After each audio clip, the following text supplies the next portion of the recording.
Hello, everyone, and welcome to the second of the Signs of Life anthology online event. Tonight we'll be discussing everything below the neck, following on from the first event, which was last night, which dealt with from the neck up. Show the title page.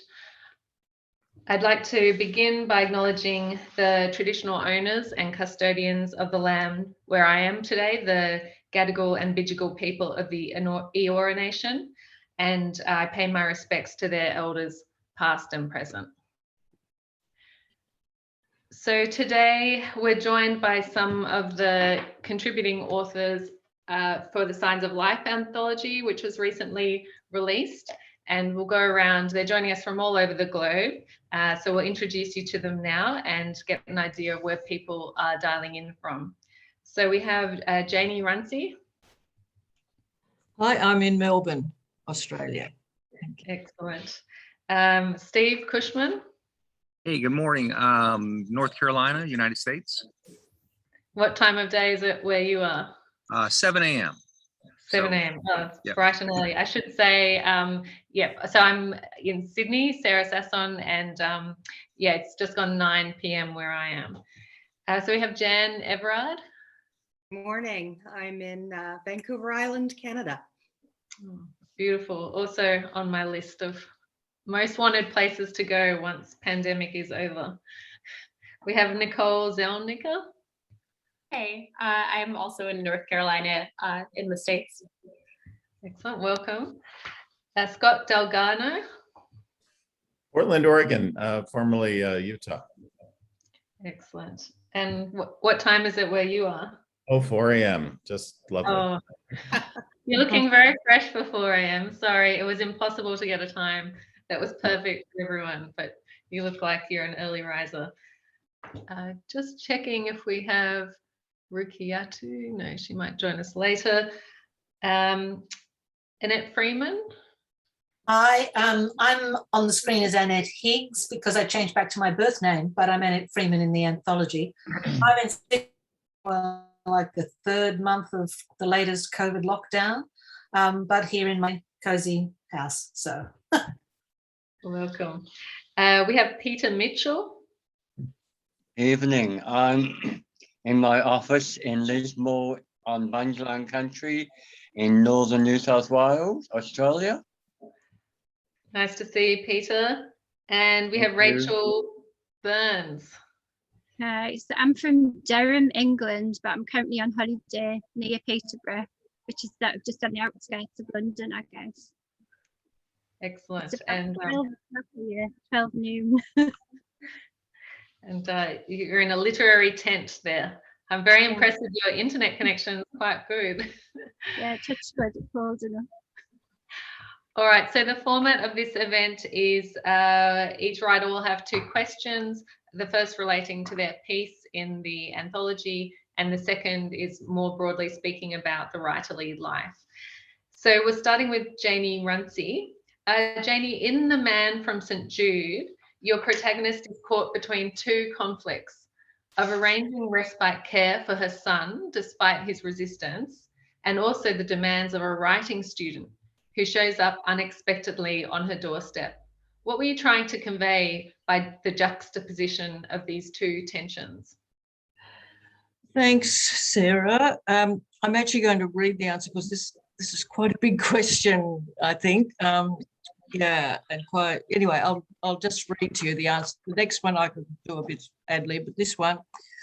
Okay, years ago, I heard a story that haunted me, almost paralyzed me, about a severely disabled man who'd been living in a nursing home and had gone deliberately in his wheelchair down an escalator trying to end his life and survived with horrific injuries. At the time I heard this story, I was myself arranging respite care in a nursing home for my own adult son, who was also severely disabled. He was angry, did not want to go, but I knew I wouldn't survive unless we had this break. When he was taken away in the ambulance, I felt as though I was abandoning him perhaps to the same fate as the man who went down the escalator. These awful, paralysing moments remained just that for a long time. I thought of writing them down. One day I was thinking about the almost unbelievable fact that an overeager writing student, an elderly Jewish man, had appeared at my front door in the middle of all this, wanting me to read his manuscript. I began to write about this student, and I felt an energy and a hopefulness in doing that. It struck me as I wrote that he had brought the world to my door, a world where I was a writer and a teacher, where the telling of stories mattered. He did not shy away from what was happening in my house that day, and neither did he allow me to give up or give up on his own quest, which was to tell his own story of his experience of the Holocaust. As I read the other stories in this anthology, I was struck by the various ways the writers brought another and sometimes surprising element into their stories that somehow made the suffering more sharply focused, but also more poignant, more bearable, beautiful, funny at times, such as the crow in Peter Mitchell's story, the gardenia in Darcy Flatley's story, and the night journey and the swim in Steve Cushman's story, just to mention a few. I mean, each one of them I could think about. For my own story, it took me a long time and a number of readings from my writing group to get what I wanted. But I'm very grateful that Sarah had this idea for an anthology, and I've learned so much from reading your other stories. So thank you. Oh, thank you. Thank you for such a wonderful answer. So that's amazing. When I read the story, yeah, I thought it was very, I thought you'd created all those tensions purely largely from imaginations, but it's interesting to hear the reality of how much was drawn from what you were going through at the time. And what I particularly loved was, I thought the story would have been so strong if you just focused on what was going on with your son, but I loved the visitor on the doorstep who totally interrupts you know, that cycle that you are in, and just brings a whole nother element to the story. And I think that's so true when we're suffering in our daily life while we're carrying a burden of illness or caregiving. There are elements of normal life which go on and do interrupt it. And hearing you speak made me think, you know, maybe we need to be more open to that. As you say, if we shut the world out, we might drown in it, but somehow we have to keep reaching out and interacting with other parts of our life and ourselves. And I'm so glad that you gained so much from reading the other stories in the anthology as well. So the craft in your story, though, is very reflective of an accomplished short story writer. What advice would you give other writers about finding ideas for a short story? And also, how do you know when a short fiction piece is complete? Yeah, that second one in particular. I mean, I wouldn't presume to mention to this group of writers because clearly they all get stories, you know, and know how to get stories. I suppose if I think of my own story, and a fair bit of my writing actually usually comes from something that disturbs me or troubles me, and it's sort of this sort of kind of knot that I've got for quite a while. And at some point, a way of writing about that, and that sometimes I will actually write fairly directly about my own experience or the experience of others. At other times, I'll create another character, another situation, whatever. I suppose I'm always looking, and I really noticed that in reading the anthology, just how writers find some other quite surprising little link, you know, that gives you a way to write about it. I mean, if I was giving advice to anybody, I'd say read a lot of short stories. You'll be inspired. You know, you'll think of lots of things, and keep a notebook about things that resonate for you in any way, and read back through that. That would probably be my main advice. About short fiction being complete, I'm sad to say I just can't answer this in a way, and I kind of justify my position from the basis of two of my very favourite writers, Alice Munro, the Canadian, and Claire Keegan, the Irish writer, who I think is some of the greatest writers alive, and they give contradictory advice. So Claire Keegan, I attended a short course with her once when she came to Australia, and she said to me very crossly, you know, well, do you think it's finished or not? I said, oh, I don't know. That's what I don't know. And she said, well, if you don't know, forget it. And she was very definite that you should know when a story is finished. Alice Munro, I know, has to have the manuscript taken away from her because she endlessly wants to keep working on it.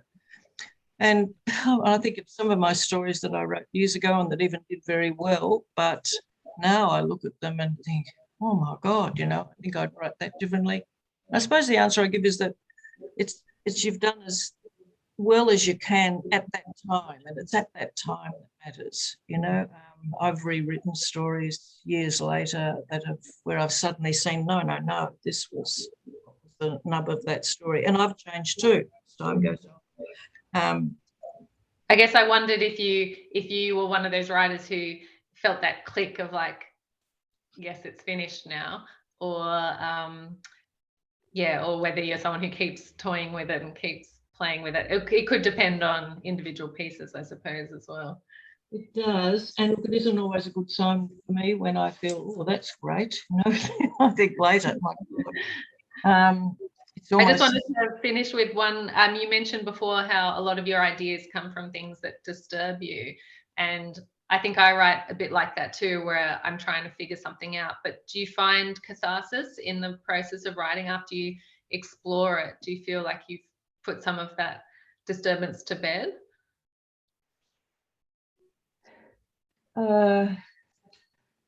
Well, it finds an easier place in my life. Sometimes it's really allowing it to be in my life, those experiences, without being paralysed by them, I suppose. But I suppose I don't believe in closure or things like that. So yeah. Yeah. All right, thank you. I'm going to move on to Steve Cushman. He can unmute. So Steve, in Fractious City, a young X-ray technician struggles to come to terms with the demands of his job. What do you think it is about hospitals and healthcare settings that lend themselves to storytelling?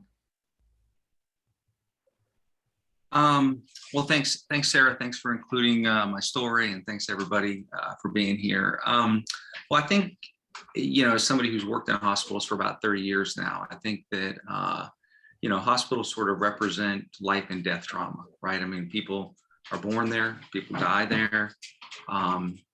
You know, we sort of mythologize the idea of hospitals and healthcare through TV shows, you know, ER, Grey's Anatomy, et cetera, et cetera. You know, I grew up watching General Hospital, you know, a soap opera, you know, way back in the 80s or something. So I think that, you know, for people who don't work in hospitals, you know, the idea of what goes on there is, again, sort of mythologized. And so with that, you already have that inherent drama, I think. And so, again, most people don't need or think about hospitals whatsoever until they're in some sort of crisis, right?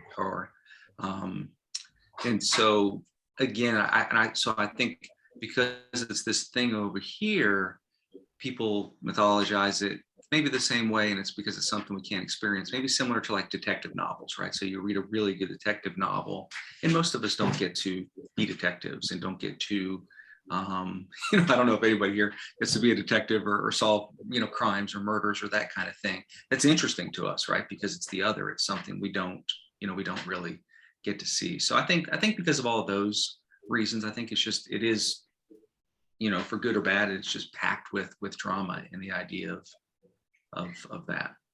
Yeah, I guess as writers, we're always looking for, you know, tension and drama, and just by setting something in a hospital, you almost instantly create that. But what I really liked about Fractious City was, you know, it was almost like the baptism of your character, because, you know, we meet a lot of doctors and nurses and techs later on when they're used to that environment. But what was nice about your story was, you know, he was very new to the job, and it was all very confronting. And it totally took me back to when I first started to work in hospitals, and you know, that feeling of, wow, am I ever going to get used to this? And then obviously your character, you know, has a very traumatic experience right at the beginning.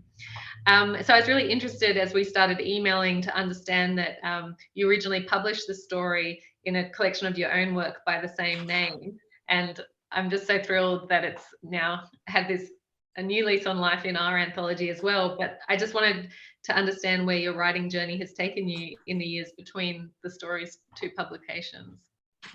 Yeah, so it was originally published in 2008, so quite a while ago. And you know, so since then I've published a couple more novels, and I started writing poetry about 10 years ago. And one of the things that was interesting for me is that when I was working, so currently I was an X-ray tech for about 25 years, and currently I work in IT. So I work in healthcare IT, you know, sort of electronic medical record.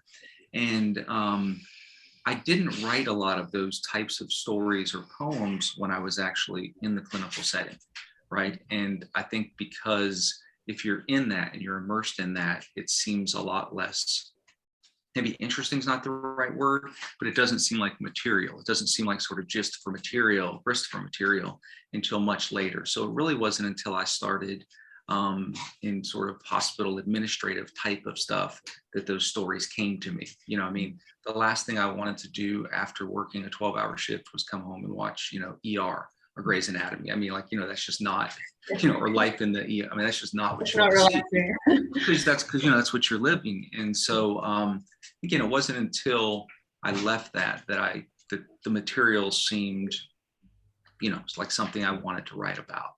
And so I think also when you give it space to maybe the things that you ruminate on, other things with residents, you know, the memorable moments, or, you know, something that you've held on to for some reason. Yeah. And so I think I'm at a place now where I don't write a lot of those types of stories or poems set in hospitals or sort of medical situations. But every once in a while, one comes, you know, and you're sort of happy for it. But, you know, so, you know, I'm working on other things, working on novels and poems and whatnot, just not necessarily set in the hospital at this point. What's your current novel? Where's your current novel set, or what does your current novel involve? Or is it too early to discuss? No.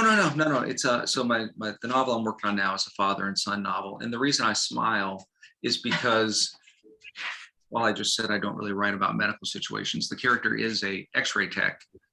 But really that's not, you know, it's not really the gist of the novel at all. I mean, there's some medical stuff in there, but it's not really the push. So anyways, so a novel of, you know, so father and son, I think the things that we write about sort of choose us, you know, and I certainly know that there's things I write about, and father and son stuff has been, you know, previous novels, lots of poems, that sort of thing about that. So doesn't surprise me that that's where I'm at now, you know, so. Great, yeah. Well, we look forward to hearing about that. Jann Everard. Morning. Hello, morning. In your piece, Not Done With All That, a woman fights to reclaim her sexuality after breast cancer diagnosis and treatment. Why are issues around sexuality and cancer treatment so underexplored in writing, and why do you think they're important? Thanks for the question. I think they're important because wellness is more than just freedom from disease. Healthy sexuality is essential to wellness, and threats to our sexual organs have a profound effect on our emotional lives. When we're kind of confronting unknowns, we tend to look to other people's stories and experiences for guidance. But I want to be optimistic, because I think we have arrived at a place and time where writers and publishers are tackling subjects that were once taboo. Stories of miscarriage and menopause and our sexual sort of, rather than our romantic lives, are more common than they were even a few years ago. I was just struck when I read your piece, because I probably read so many things about breast cancer, but yours was really the first piece of like in fiction that had really tackled those issues that I'd read. So yeah, I think you have to be commended on bringing those issues to the fore. Yeah, and I'm not saying it's any easier to have those conversations with our, healthcare providers or our partners, but if there's one good thing that's come out of the pandemic, here in my province anyway, it's been the swift pivot to telehealth and Zoom and places that we can chat and share experiences and stories online. So trying to look for a silver lining here. Yeah, yeah. Us too in Sydney. I've lost count how many weeks we've been locked down for. I visited your website, and I know you're sort of traveling at the moment, but you mentioned that travel and the outdoors really inspires you. Can you think about a travel story that wound up as a published story? I really laughed when I read that question when you sent it to me, because the challenge for me was actually picking one. Many of my stories are based in my travel experiences. And my husband and I travel often to outdoor places outside of Canada, in part because of hobbies. So in the end, I picked a story called Morning Shift, Morning with a U. It was published in the Examined Life Journal out of the University of Iowa Carver College of Medicine in the United States.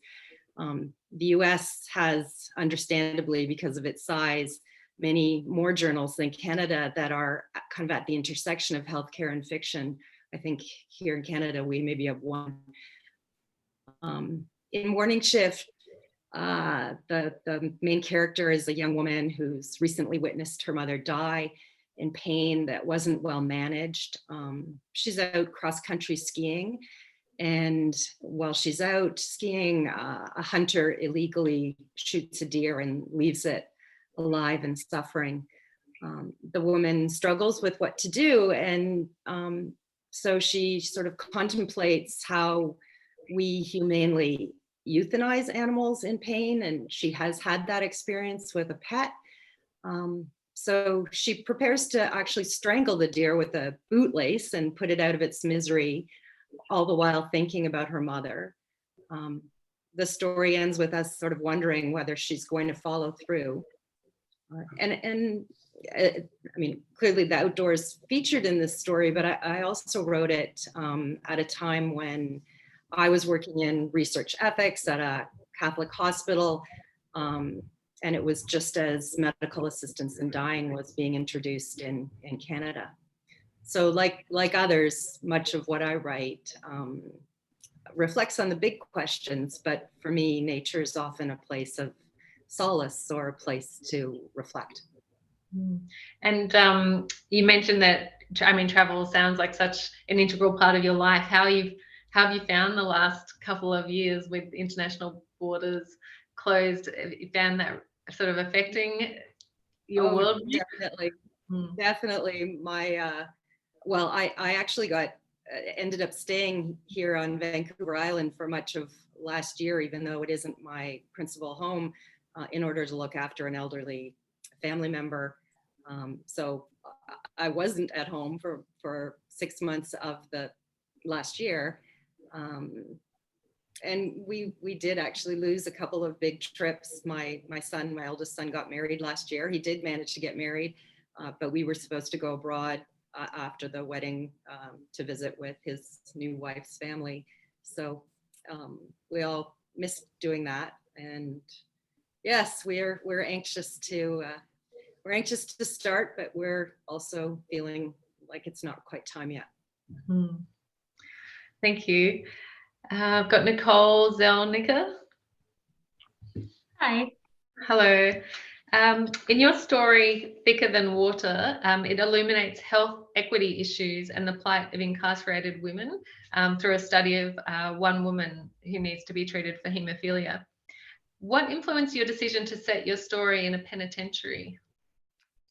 Yeah, I think that there's a very specific way that we look at disabilities and chronic conditions. The picture that I think people often get is older, usually white, usually with some sort of like physical assisted device, like a wheelchair or a cane, and that's not always what that looks like. with with various identities, disability looks different for everyone. So for this woman who is incarcerated, her experience of having a chronic condition is different, and I think that that's important for folks to see. Yeah, and it just created this really nice angle in the anthology, because a couple of the other pieces, I'm thinking of Rukiatu Ibrahim's piece, We Do What We Can, but that idea of health equity, and we often forget about people who are incarcerated. And I know at the moment with COVID in Australia, occasionally there'll be a story about what's going on in the prisons, but I don't really know about like the vaccination programs or how, and it just creates this whole, there's whole issues with how healthcare is delivered. And obviously there can be power dynamics in the incarceration system, which adds this element which comes out in your story. So I understand from looking online that you're widely published, including photography, podcasts, articles, essays, and 4 books. One of your recent books, Letters I'll Never Send, also includes themes around mental illness. Why do you feel it's important to tell stories about health and caregiving? Because I don't know who else will. I think that, if I want those stories to be out there and I want people to be able to see themselves in those stories, that it's important to write them and to publish them if that's something that I can do. And in writing letters, it felt really self-indulgent at times, just like something that I wanted to do. And I had several people after tell me that they had felt seen by it, and that really I think encouraged me to keep doing that. It's interesting. In our conversation last night, I had Emily Bourne, who wrote Blog of a Sick Girl in the anthology, and so she writes as a young person with chronic pain, and she said something very similar to how important it is to representation, especially for young people who might be suffering these conditions. It can be unusual, and they don't have as much representation in media or in art forms. And she sent the book. She sent the book to she had some pen pals who also had chronic illness, and one of them apparently wrote a very moving letter about how it was like one of the first times she'd seen someone who she could relate to in the story. So it's interesting that you've had a similar experience as well. Congratulations on your work. Thank you. I have Scott Dalgarno. There he is. So your story, You Breaky, You Buyy, is a somewhat humorous look at long-term management and monitoring of prostate cancer. In Australia, there's quite a lot of data suggesting that males access healthcare less than females, particularly around preventative health. Is that similar where you are, and why do you think that is? Oh yeah, men I think tend to think that if they can ignore anything, it'll go away, and no matter which continent they live on. So yeah, I think they're much less likely to seek anybody who might tell them, hold up a mirror to them, and probably one reason why they seem so much less likely to get vaccinated as well at this time. Full disclosure, just 3 months ago, my 32-year-old daughter was diagnosed with an aggressive form of breast cancer. So nothing we ever expected that could happen to a 32-year-old.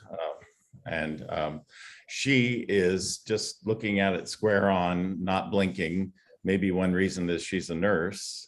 She knows the science, and she knows where to look for the information she really needs.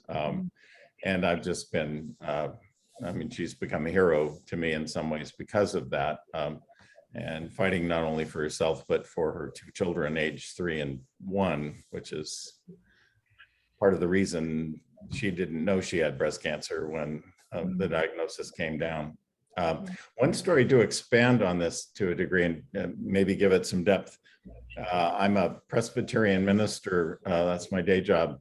Back in the 90s, I was deep in the battle to try to get ordination rights for gay and lesbian people in my denomination, which has finally been achieved about 10 years ago, but it's taken a long time to happen. I had itinerated myself around the state of Oregon, talking to conservatives who weren't as enthusiastic as I was about gay marriage. And I remember in one particular setting, it was a huge church, which is often the case in conservative settings. They had 30 board members and 26 of them were men. Only 4 were women, which also was fairly telling.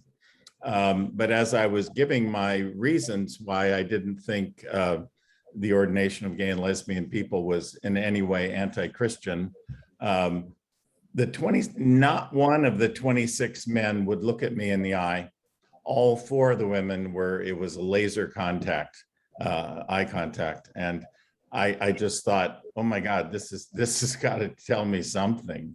And I think that's the case. Men just are uniquely able to not look at what they don't want to know.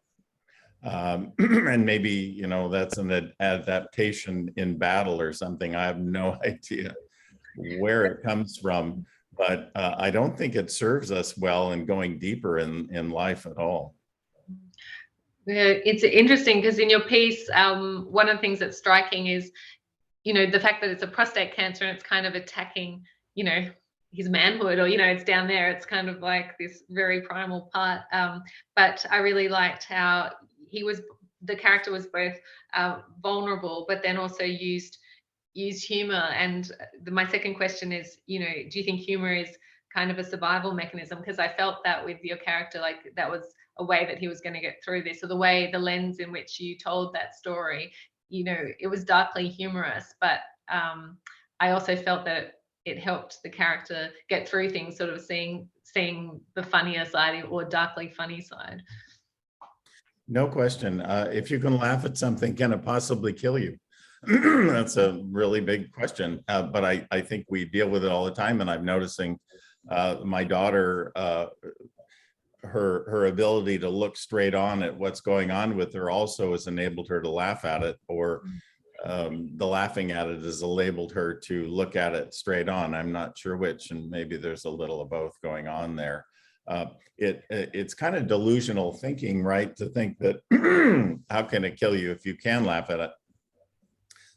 Except that if you think that life is a graduate school that might be preparing you for whatever comes next, maybe making light of what happens in this iteration of our life is a proper position to take as that happens. I remember Oscar Wilde, was dying, or was intimating that maybe he was dying. He had a case of meningitis that hadn't been diagnosed yet. And he was in a hotel room and said, this wallpaper is awful. One of us has to go. And probably the best example of that I know in literature or in. Can I ask, are you writing anything at the moment? I write poetry like crazy and have for quite a long time. And it's been interesting, and I hope somebody will someday explain this to me, but I've written a lot of poetry that's really fairly dark, but has a humorous edge to it. And I used to be able to get those things published really easily. And for some reason right now, I don't think the world is taking itself the world is taking itself so seriously that it's just harder to get that stuff out there right They're now. not getting close. Yeah, I know it'll change, but this is where we are now. Okay. Well, thank you for being here tonight, and also for sharing about your daughter. And I hope that she remains strong and is getting the care that she needs. We'll be thinking of her. Annette? Yes, hello. Hello. So your story, Lifelines, is a somewhat harrowing account of postpartum hemorrhage.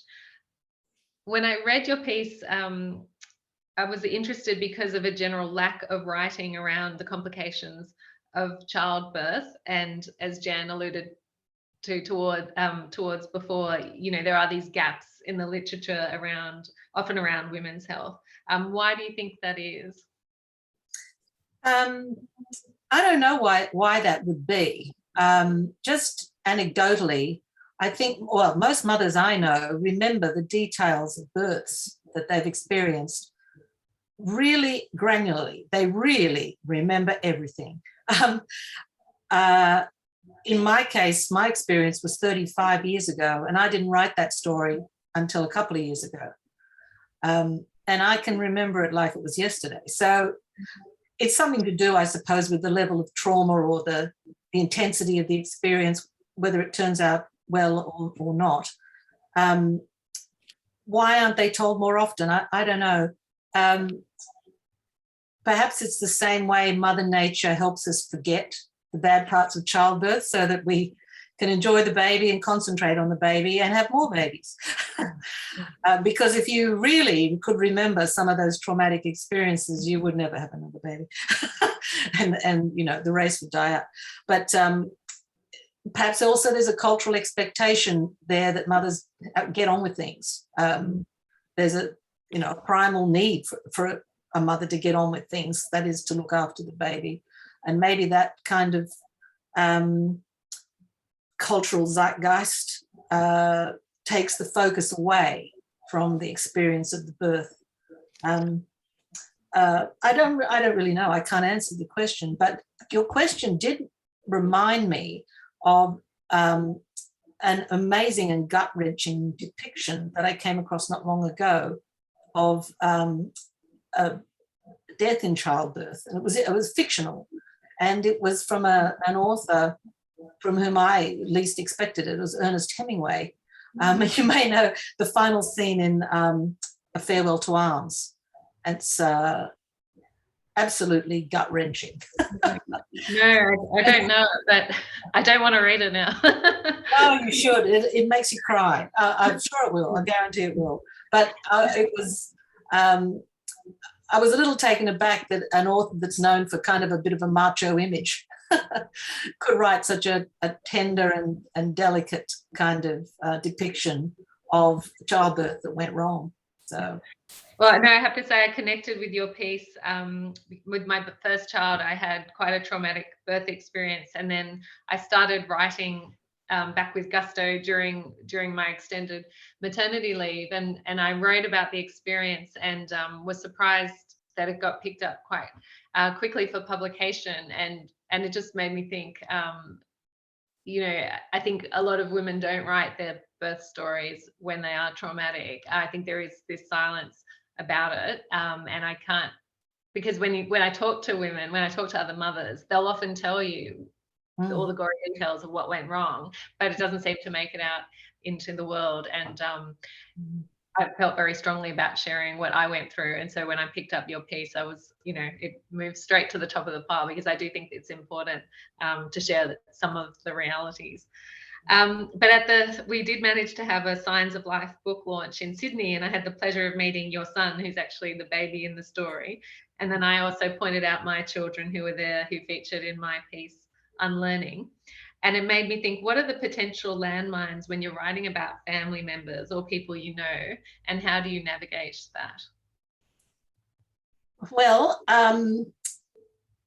this is spoken about a lot when it comes to memoir, and my view is that you have to accept that there will be fallout if you write about your family or you write about real members, real people, and you have to take responsibility for that.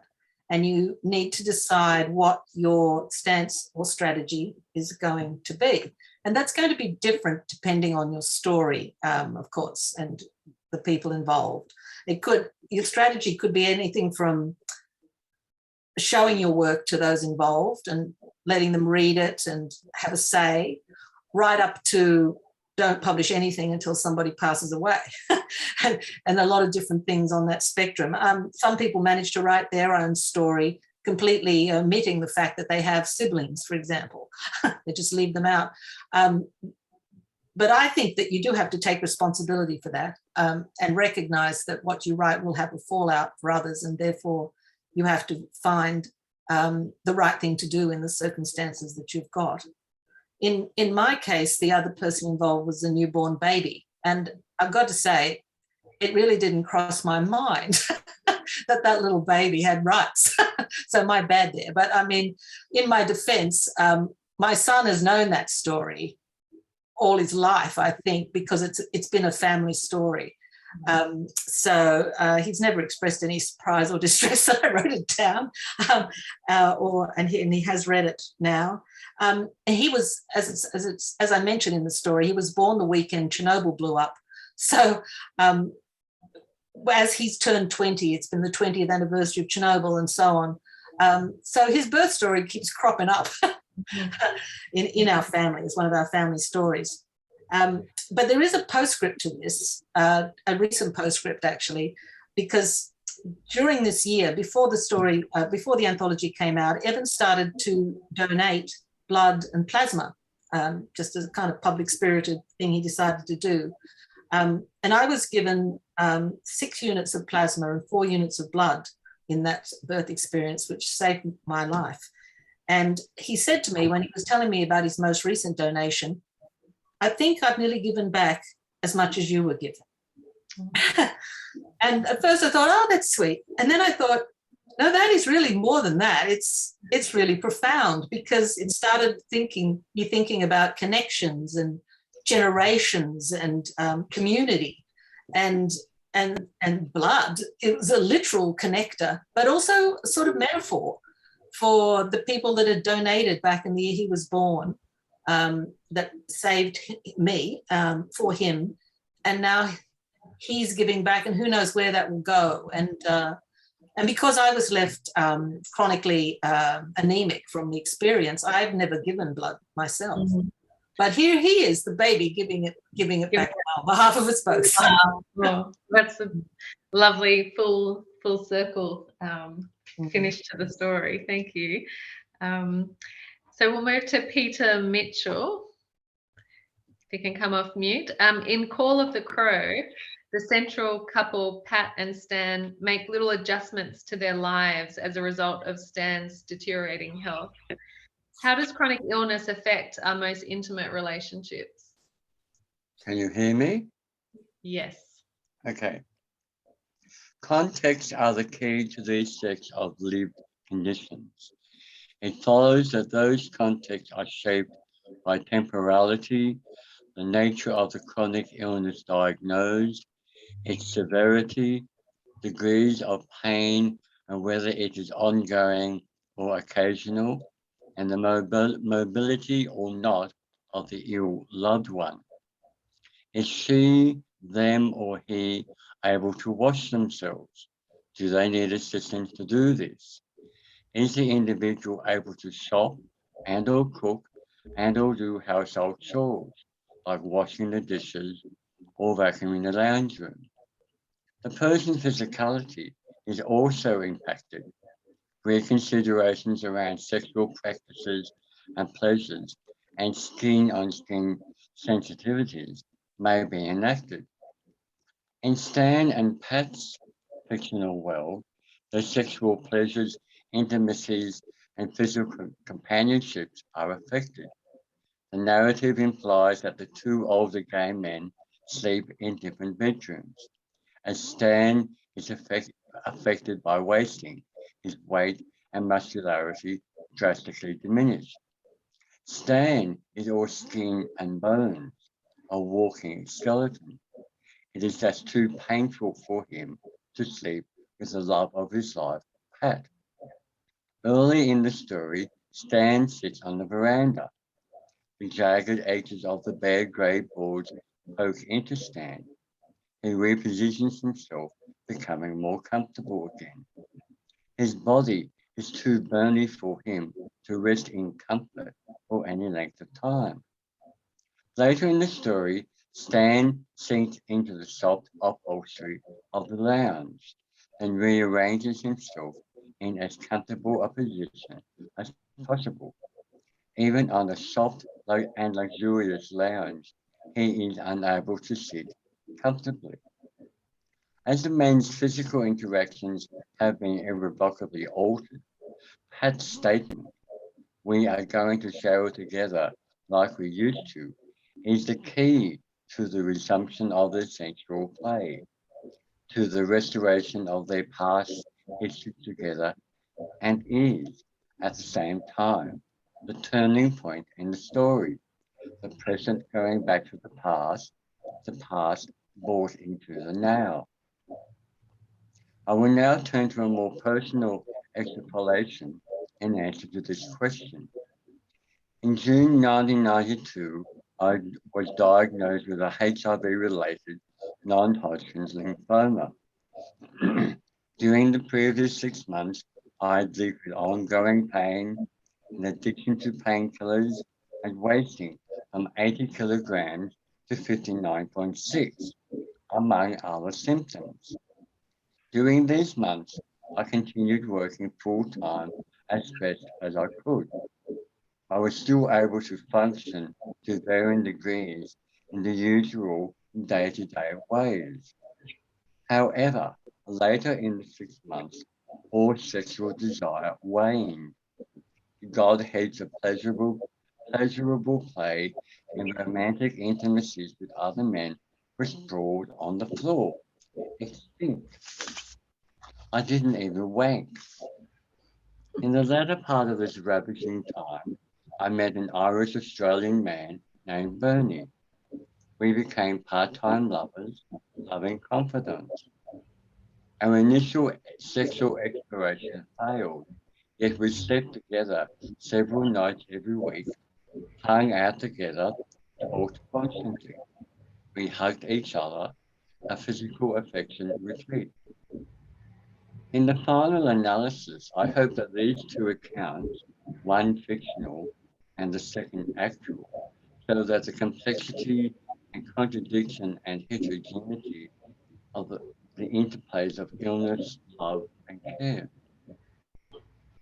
You have. Thank you so much for your considered answer. You've, I think you've sort of answered part of my next question, but I kind of wanted to talk about the fact that there's been so much writing and art being made about the HIV pandemic, which was sort of our last big pandemic before the current one.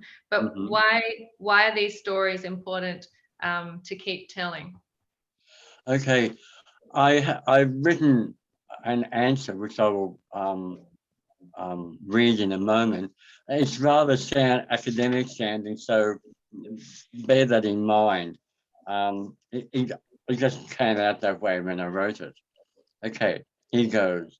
To craft any piece of writing, a poem, a short story, creative nonfiction like memoir, or a novel where HIV and/or AIDS is represented, is to contribute to the histories of the LGBTI and queer subcultures, locally, regionally, nationally, and internationally. It follows that these pieces of writing fill the gaps and silences in history with text. These words save lives, enact justice, promote social equality. These vowels and consonants are flames that combust the strictures of patriarchy, the rigidities of injustice, hate, and discrimination. By extension, it also follows that the other communities and regions and classes of people that put pen to paper in the names of HIV and AIDS also make the invisible visible, the nameless named, explore the shadows and the revelations that they reveal, and memorialize those who are no longer with us on this wonderful blue planet due to these past and present ravages. I hope that's an adequate answer. I think that's a beautiful answer. Just on a personal level, I work, I'm an immunologist, and so I was really called to working in the field of HIV. So I'm very drawn to those stories, and then recently there was that TV show, It's a Sin. It was I think it was like a BBC documentary, but for me, yeah, no matter how many times I revisit the story, I always learn something new. And there's, even though it's about, the same virus, there's just so many human stories that come out and so many different angles. And, I cried like a baby watching that show. I'm aware of this series, but I haven't seen it. It's very well done, yeah, and it's set in England. But it's almost like every individual story, you know, even about the same virus, you know, it shows a new light on it. But I loved your answer and how important it is. But I also feel like there's hope in that story too, because I'm finding a lot of hope in looking back on the progress that's been made with HIV as we face COVID. A lot of our expert virologists are now moving to COVID, and we know that HIV was terrible and scary at the beginning, but you know, now we have the drugs and people are living much longer, and even in the characters in your book. So for me, you know, there are devastating stories, but there are also glimmers of hope as well, and community. But yeah, I loved how you highlighted telling the stories over and over. We need to do that to memorialize the people who aren't here as well. So thank you. Just one further comment. In terms of telling the story, I'm personally revising my memoir, which now takes it into a 10-year journey with this book. And as you are aware, that when we spoke at the launch, but in revising it, I was just used to describe it as a HIV memoir. And after having spoken to the publisher at UQP, they've rebranded it as an epic story of survival, because they said, quite frankly, that HIV memoirs just do not sell in the present day. So is it still called Fragments of an Epidemic? It was called Fragments Through the Epidemic. Yeah. And I've now retitled it to Life, either Life With or Life Under a Shadow, which is a tentative title because I think it's a bit clunky and cliche, but that's the only title I could think of as a working title. Keep me posted. I'm definitely following your journey to publication on that memoir. So definitely keep me posted on how it goes. Fingers and toes crossed. All right. I don't want to run out of time, so we'll move to our last writer, who's Rachel Burns. So your story, Snowdrops, is such an elegant and subtle piece about a mysterious walk in the woods and also the hauntings of a carer. As a writer, how do you create tension without pulling out the big guns of dramatic action? Thank you. That's a really good question. I had to think about the answer. When I write my first sort of exploratory draft, I don't think about kind of those creating tension and those kind of issues. I guess when it comes to redrafting, I'm thinking of those things. I guess it's about structure really, setting the scene, having the inciting incident, you know, using those images and holding back information to keep the reader guessing. And I think because I have written plays, I think in scenes, especially when it comes to redrafting, but obviously I think first draft, I'm not thinking about any of those things at all. Yeah. Your piece was it really affected me because I had to read so many of these entries, and I mean, I loved it straight away, but I kept going back to it now, what actually happens on that walk? And you know, a lot of it is just this dramatic tension, and there isn't a lot of big action, but you have a couple of amazing lines in there, like the boy had become mysterious to her now, you know, the way, and just these ideas of how your mind can sort of play tricks on memory, or how memories can evolve. It's really quite powerful. So I understand you've written plays, screenplays, poetry, and short fiction. How do you divide your time between genres, and how does the genre for a particular idea reveal itself to you?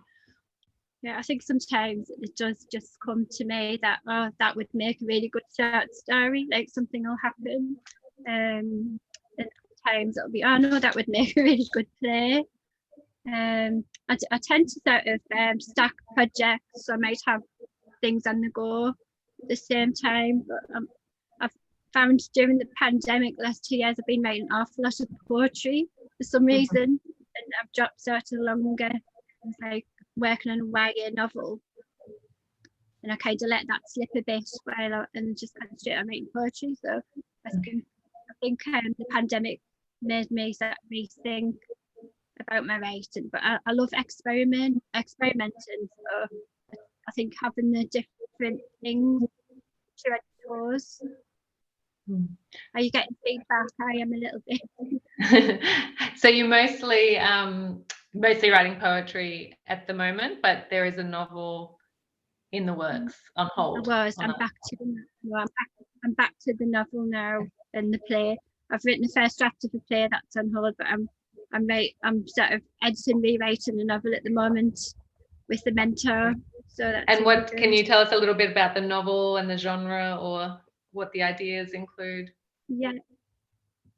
So it's a young adult novel. It's speculative fiction set in the world of neuroscience. Yeah. Another medical. But yeah, it's completed really. I just need to get editorial feedback on it now, and then fingers crossed. Good luck. We'll watch out for it.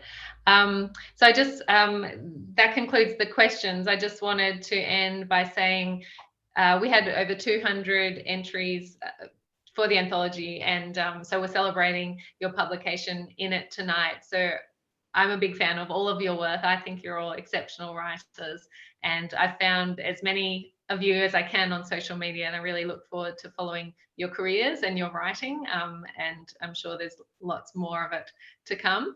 So thank you again for contributing your work to the anthology, and also for being with us here tonight. I will be posting both last night's event and this event online shortly, so that you can share it as well with your readers. So thank you. Thank you. Thank you. Thank you, Sarah. Thank you, everyone.